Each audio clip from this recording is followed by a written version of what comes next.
Hey, good morning, everybody. Welcome back to ShortSalePowerHour.com. I'm one of your hosts, Kevin Kaufman, also co-owner of Group 4610, Arizona's premier short sale team. This guy to my right.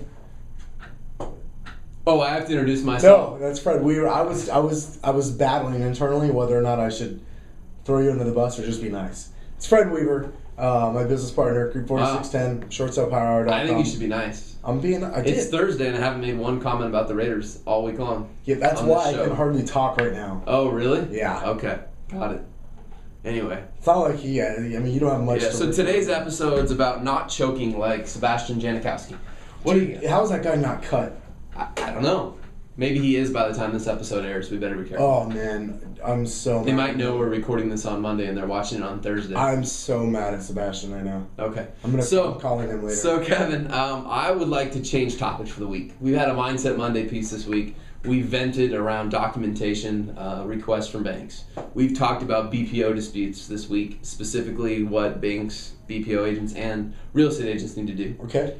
Let's turn the dial just for a moment. We'll come back to more bank stories tomorrow. Okay. With one of my favorite unnamed banks. Actually, the only unnamed bank on the show, but that's for tomorrow, so come back tomorrow. Wow. But Kevin, for a moment, share with me, I hear a lot of people, and I know that you and I have experienced this, share with some of our viewers changes we've made in our process and our scripts to what I'll call create urgency around short sale clients. Okay. Meaning a prospect comes to us and says, I want to do a short sale. What are some things you're currently doing right now, maybe that you've changed in the last week to create urgency in those buyers? Okay, absolutely. More than happy to share that. So, because let's face it, in the short sale world, sometimes that is one of the bigger problems that we have in getting people who they know they want to list, but it's like they just can't quite bring themselves to gather all the documentation, things like that. And actually turning them in from, hey, I like you and I want to work with you, to actually working with us. That's the challenge. Yes. Because, I've seen it take some people, quite honestly, 9 to 12 months. Unfortunately, that's what it takes some people. Now, I always tell my clients, like the average person who says, yeah, I want to work with you, it takes them like 3 to 4 weeks to get their documentation in for whatever reason. What we've decided is that's not our standard. No. We don't allow any other part of our business to operate like that. So internally, we've changed a few things. Yes. Number one, the biggest thing, and I'm going to give kudos where it's due here, is Brian Gubernick, thanks buddy, from Home Helper Consultants. He fellow Cardinals fan. Yeah, he is a fellow Cardinals fan of you. But wow. I should throw you off in the middle. Thanks. You're welcome. So, we were talking with Brian a couple weeks ago, and we talked about this problem. And he said, hey, look, I've got a 48-hour rule. Brian, what do you mean you got a 48-hour rule? He says, when I agree to work with somebody and they want to work with me, I inform them at that point. They then have 48 hours to gather all documentation that I require up front and provide it to me.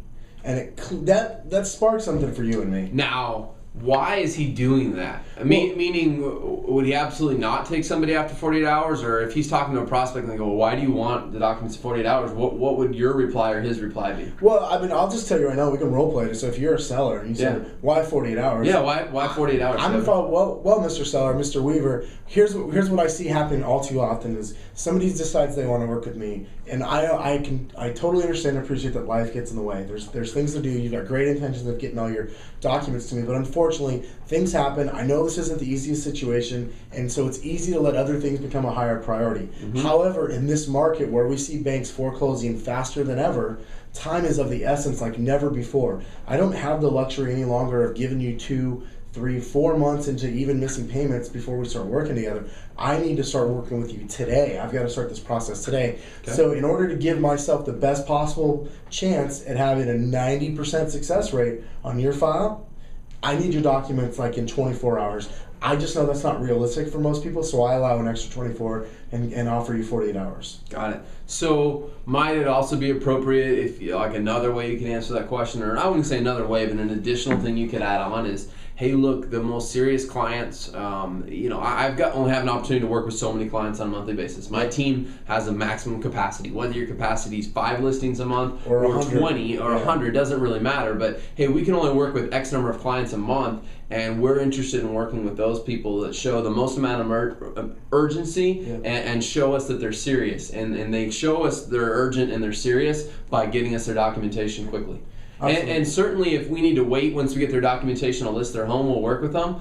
But it's not beneficial for my team and I to call a homeowner such as yourself, Mr. or Mrs. Homeowner, or Mr. Weaver, and wait 3-4 weeks or months to get your paperwork. It's counterintuitive to all the people I could be helping. Absolutely. So if you're serious, I need to see your paperwork. Absolutely. I mean, to me, that's the number one thing right now is we have changed the level of urgency, and we're already starting to see a pickup from it. Yeah. I mean, we shifted that Just a couple weeks ago from this video, and we've already seen a benefit from that. Yep. So I'll encourage you, have some incentive out there for your homeowners. If you've got some people that are kind of on the fence, let's for example, if you charge an upfront fee, consider reducing your upfront fee to those people who have been around for a while if they can provide documentation to you in a short period of time, 24 to 48 hours, to incentivize them to get their paperwork in, because it's those people that you can help. It's easier to help somebody who's willing to help themselves. Absolutely. I mean, one of the things that comes to mind real quick, and he might have shared this. I know I was not here for these videos, but Elliot Tomaszewski got on camera a couple weeks ago with you and did some videos, and I watched both of them, but honestly I was listening to them in the background.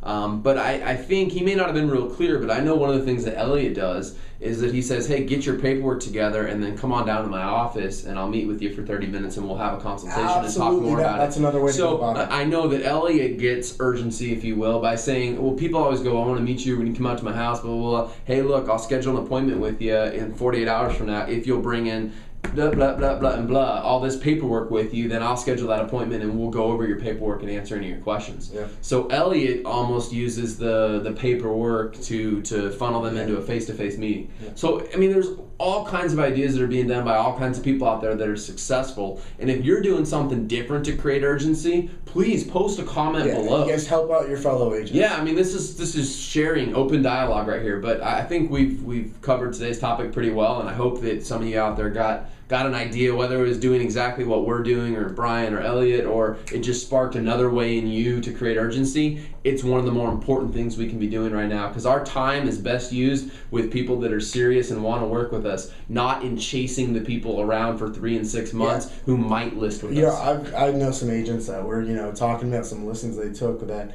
realistically they shouldn't take. They had to babysit the homeowner too much, blah, blah, blah. And they just felt bad. And I said to this one person specifically, I said to her, look, I know you feel bad and you want to help this person, but this person doesn't even want help. They're slowing everything down. They're making it harder for you.